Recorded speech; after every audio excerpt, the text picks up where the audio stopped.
first of all, how about we just start it like this? Like, give us your website, what you do, how you want to be known online, and then we'll go from there. Okay, yeah. My name is Amy Schmidauer. I'm out of Columbus, Ohio, and I basically started a website called Savvy Sexy Social.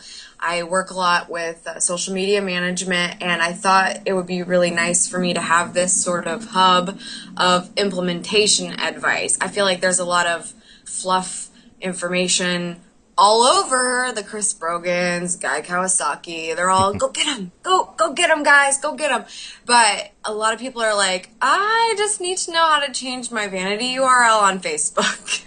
Like it's about bringing that information to one place and Right. saying, okay, this is how you need to do this, and this is beneficial because, and here's how you do it, and kind of more honing in on the how-tos. Right.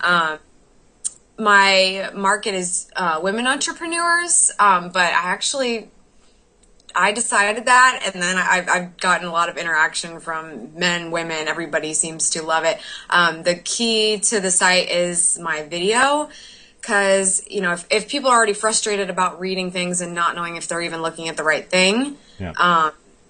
I can just tell you, and if whatever I said, piques your interest, then, go click the links and yada yada and check it out. So, Well, I want people that are watching this to go check out Savvy Sexy Social. It's really cool. And I found it because you picked up one of our first video, actually, of Chris and I chatting. And I loved your comments. Although I have to say, I was a bit disappointed we didn't make the sexy section. We only got the savvy section. Oh God, it's really funny. I'm so excited that you said that, because I've been hiding the fact that I have a good idea of how I separate things into those three categories. Yeah. But sometimes I really gray that line, and I'm like, no, today this is sexy. Oh, nice recovery. I'm impressed. It's okay. We're geeks. We can live with it. Good. Yeah. So, Yeah, that was a really great video. I was super excited to see Chris post that, so I was like, yes. yeah. Well, I got lucky. He moved into just a 20-minute drive from my house, and I've been helping him out since he moved. And then, we're just, I like to think we're friends. Hopefully he feels the same, but Yeah. yeah. Oh my gosh, you got him on video. That's huge. Yeah, well, we'll see. I also got him for a meetup this Friday at a local coffee shop, so Cool. it should turn out pretty good. So, Hey, where are you anyway? I'm not Calgary, sure. Alberta, Canada. We're in the Great White You North. sound like you're from Canada, but I didn't know that he was up there. I didn't really know where he was. So Well, he was born here, lived here for about 6 months, and then moved to England. So, okay, that's what it was. That's what it was then. Yeah. Okay, I was really confused, but cool, Yeah. awesome. yeah, so he still smells British, but we're kind of breaking that away from him. Got to get him to eat some more poutine and Break say him of A a that. few more times. Yeah, not good. Oh my gosh, that's funny. So, seeing as you do a bunch of social media stuff, what's the biggest bang for the buck trick that you found recently? Did you find some sort of little Twitter trick or something that seemed to give you a real upbeat into people or just by anything? I think one thing that I've been experimenting with, I just read a blog recently from Matt Collier. Is that how you say his name? I think it's Matt Collier. I'm not sure. He said something recently where, if you're about to post your own blog, he was experimenting with posting other great information from other people, for your audience, that your audience, obviously, you're honing in on whatever your audience wants to see.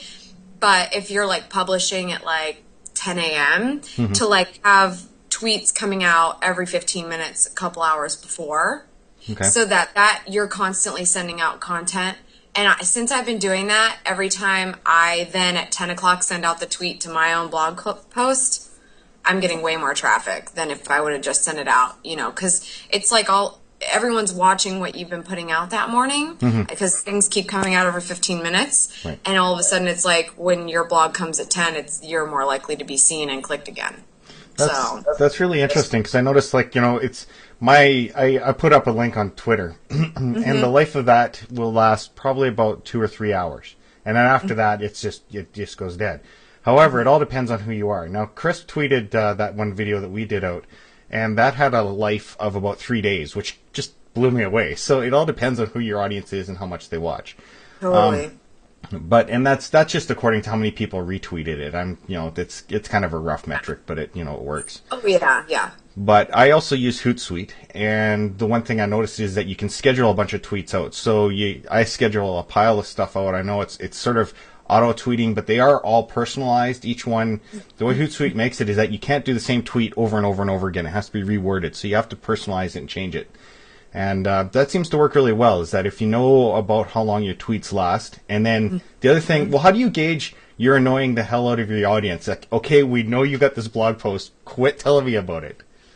You know what? I don't think I've gotten to that point yet. I think I look at, especially Hootsuite. I love Hootsuite for the same reasons you just said. And that's what I was saying before about like scheduling tweets and then blasting yours, consecutively. I definitely use Hootsuite for that. I think when I'm looking at when I've scheduled everything, I look at it and I'm like, yeah, I said that. I'm sending that out like 5 times. That's probably enough. Like I kind of like make sure that it's like, I don't know. I think of it as how many times I would want to see it. Yeah. Because I don't really consider it because I'm following, quite a few people. But I have a lot of people that are following me that are following a couple hundred. So they're seeing me more often than I would ever see them. Yeah. So I try to gauge how much time should be in between and how many times in the day that it's acceptable. Because I'm like, okay, well, if they weren't looking in the morning, they might be looking in the afternoon. Yeah. So as long as there's, I think, a good amount of time in between and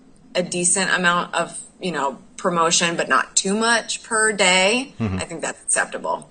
And once it's a day old, sometimes I don't even think it's worth doing. Except for Savvy Sexy Social, the other thing that I did recently that was amazing was a plugin on WordPress called Tweet Old Post. Have you heard of this? No, but I'm going to write it down. Oh my gosh. It's funny because I have this issue when I have 2 Twitter accounts. I've always said I don't want 2 Twitter accounts. It's going to be such a pain. Oh, but man. I have 8. Oh, gosh. Well, I mean, I'm in management, too. So I have all those, and then I have 2 of my own. I'm like, okay, I don't want to do that. But I had to because I really wanted the brand on the Twitter handle. Right. And I'm not going to change my name. I mean, it's made me famous in the city of Columbus. I'm just awesome. I'm schmitastic. That's just who I am. So Tweet Old Post is awesome for when I'm not like keeping track of a good flow on Savvy Sexy Social, because sometimes I get so caught up in posting blog posts and like I'll send it out in schmitastic because there's more people following. I'll forget to do adequate promotion on Savvy Sexy Social's Twitter. But Tweet Old Post is a plugin and you can tell it how many hours apart you want them, but it will just constantly tweet out whatever's in your blog, like all the blog posts, and you can tell it how old. You can even say, like, say you post like 10 times a day, so you only want, you don't want every single blog you've ever posted to go out. You want it to focus on that one day. So you would say they can only be as old as yesterday, and you can only send out a tweet every 4 hours. I think I have it set on 8 because 4 was even too much, I think, in my opinion, because that's way too auto. But, oh my God, that's been so awesome. That sounds really awesome. I'd almost like it. I wonder if the plugin, if you could convince the developer to go, if this post is getting viewed a lot, like it's really getting hammered, then tweet it out more. And if it's not getting hammered, then kind of just let it drift off into space. Yeah, that would be a great feature for that. Great. Because it's already, Well, one thing I found recently, and I can't remember, I'll throw it onto the video here, but there's a thing, I think it's called CloudShare. I forget which major guy did it, but the way it works is that you give somebody some good content, let's say a video, and you put it on a hidden page on your site. So you put out a tweet, and the tweet has a little button on it, and when you click on this, or URL, sorry, when you click on the URL, it takes you to a page with a button on it and going, if you want the free content, you have to tweet it out or Facebook it out. Hit this button, and then you'll immediately get access to it.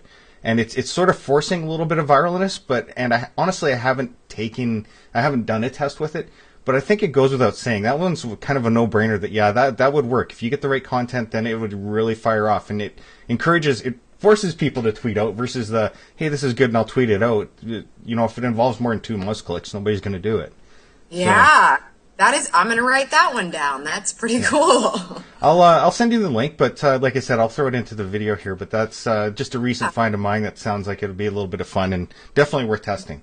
So definitely. That's where copywriting really comes into play. Because if you've got the headline that'll grab somebody, and then you're like, okay, well I have to tweet this out first. Well, fine. It sounds interesting enough to me. I want to check it out. I'm going to tweet it. Yeah. Well, it's a headline writing. I'm the worst headline writer, but this is how I get mine. Is my wife and I, when we go grocery shopping and we're standing in line, I look at all the tabloids, and she's like, "What do you do?" I got written down headlines, and she's looking at me like, "Are you mad?" But oh, that's funny. Either really that, or I'm taking pictures of all the pages, and she's like, "Well, what? You're too cheap to buy the magazine?" I'm like, "Yeah." Yeah. I'm not giving them my money. I just want to steal their copywriting. Well, okay, if it has Bat Boy, then I'll buy it. But other than that... That's funny. Have you read Breakthrough Advertising by Eugene Schwartz? No, but I think I'm about to. That sounds pretty good. It was probably... It's an amazing... I mean, it's old, but they, put it out again. And my friend let me borrow it.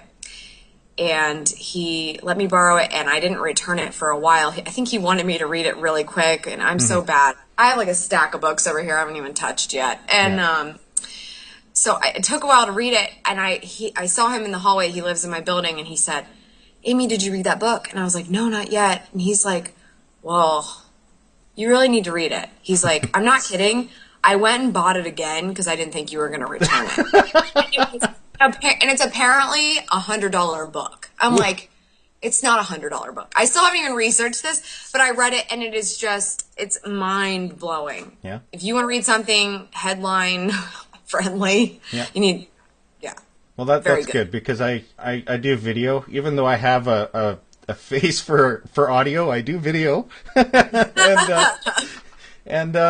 but.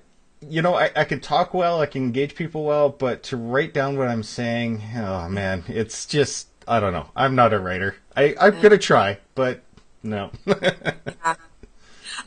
I like to say I'm a writer. I think I'm a pretty good writer. I don't write as easily as some people, which is why I've enjoyed doing video a lot. But man, I can write a headline. Yeah. Awesome. I credit myself with that. I can write a headline. That's what my clients always, send me an email or something. They're like, I don't know what to call this. And I give them something, and they're like, that's why I'm paying you. Yeah. Well, I've got the obscure headline. Here, let's try this one, see what you think. I just literally finished posting this one, is beatboxing your way into Facebook godliness with Tommy Is My Name. Now, he's a guy I've met on Third Tribe, which is a forum. And his tagline is that I get asses in the seats, I blog, and I beatbox. And nobody's ever seen him beatbox, so I got him on one of these chats to beatbox. Oh, so wow. I figured I'd just put a bunch of obscure terms all together in a line, and hopefully it catches somebody's eye. Beatbox, I think, is good enough. I think putting that in there will grab someone's attention. Yeah. And feel free to tell me I'm on, I'm smoking something I shouldn't be. I'm okay with that. No. I think that's great. That's perfect. Well, thank you so much for coming on to Social Media Java. And, man, I can't even say that right. Social Media Java. Although, I was trying Savvy Sexy Social. Did you watch my episode on Tuesday? No, I haven't yet. I may or may not have said Savvy Sexy Social 3 times fast and nailed it. Yeah? Yeah. Wow. I think you should try. Yeah? Okay, let's see. I should try it. Savvy Sexy Social, Savvy Sexy Social. Nope, can't get to the second one. No, I just mean about your own name. That's how I feel like I'm able to easily say Savvy Sexy Social. You have to be able to easily say Social Media Java that. No, it's very true. It's very true. But, well, you work on these things. But anyways, thank you so much. I really appreciate that.